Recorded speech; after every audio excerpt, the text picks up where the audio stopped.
Hey, hello everyone. My name is Vipin. I'm a master's student at Indian Institute of Technology, Goa. I have 10 months of experience as teaching assistant in teaching courses such as pattern recognition and data structures and algorithms. And today's discussion would be around having a brief recap of what is Autograd and why it's useful. Then we would be discussing about uh, the tutorial. It will be essentially discussion around the computation graph, a coding walkthrough. So I'll just present my screen, and whenever you guys feel any doubt, please do stop me. I would be very happy to help you on.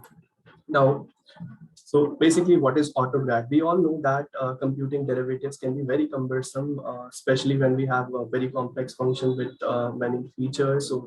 So this is where Autograd comes in. Autograd basically allows us to compute the automatic derivatives. It's a Python package. Yes, the computation of derivative is very easy. In one forward pass, it allows us to compute the derivative of all the uh, functions and with respect to each parameter. So here is a small code which I've created. So all that we need to do is we just need to call backward for performing the backward pass, and after that this is how we get the gradient, where grad is just the attribute of x.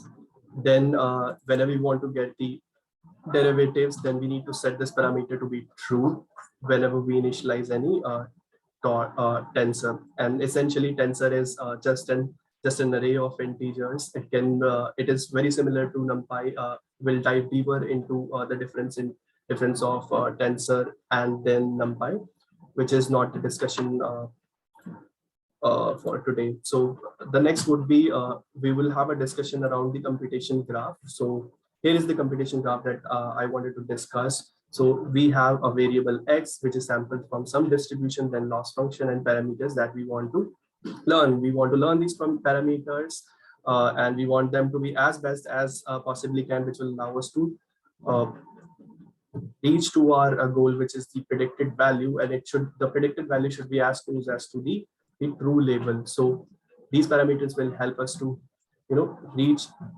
this predicted value, which should be close to the ground truth.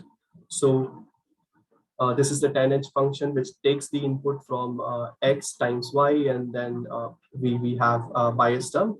So we'll just complete this code to see our results. So we have a prediction, and we know that for the prediction we have function which is 10h. So all that we need to do is we need to just call this dot 10h. Then we have x times self dot w, which is our weight that we want to tune, and then we have the bias term self dot bias. So after completing this, we need to comment this code as mentioned above. Then the next step would be, yeah, so let's just do it well in advance. And then we have our loss function. So I'm sure everyone is aware about the mean squared error. So while I'm writing the code, I'll just explain what is mean squared error. So it is essentially the deviation from the ground truth and what we have predicted.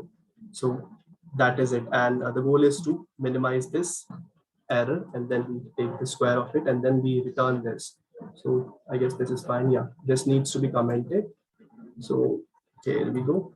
Let's just run the function and then let's see. Okay, here is the output. So we've learned our initial weights, and these weights are learned such a way that we go as close as to the ground truth. And the goal of any computation graph or the deep learning model or deep machine learning model is to learn the parameters, and the parameters should be learned such a way that we go as close as to the ground truth whenever we go into the testing phase. So that's about it. Feel free to reach me out in case of any doubts.